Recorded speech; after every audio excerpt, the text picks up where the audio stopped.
Chairman PTI barrister Gauhar ने parliament से गिरफ्तारियों के वाक़े की तहकीकात का मुतालबा कर दिया। असम्बली इजलास में इजहार ख्याल किया कि पीटीआई के 10 अरकान को जिस तरह उठाया गया तारीख में याद रखा जाएगा।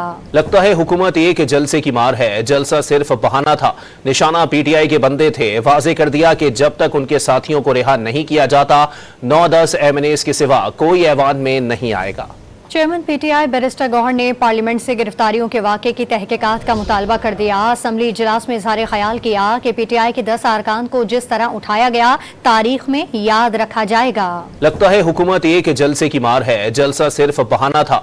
निशाना पीटीआई के बंदे थे। वाजे कर दिया कि जब तक उनके साथियों को रिहा नहीं किया जाता 9-10 एमएनएस के सिवा कोई ऐवान में नहीं आएगा। चेयरमैन पीटीआई बैरिस्टर गौहर ने पार्लियामेंट से गिरफ्तारियों के वाक़े की तहकीकात का मुतालबा कर दिया। असम्बली इजलास में इजहार ख्याल किया कि पीटीआई के 10 अरकान को जिस तरह उठाया गया तारीख में याद रखा जाएगा। लगता है हुकूमत एक जलसे की मार है, जलसा सिर्फ बहाना था। निशाना पीटीआई के बंदे थे। वाजे कर दिया कि जब तक उनके साथियों को रिहा नहीं किया जाता 9-10 एमएनएस के सिवा कोई ऐवान में नहीं आएगा।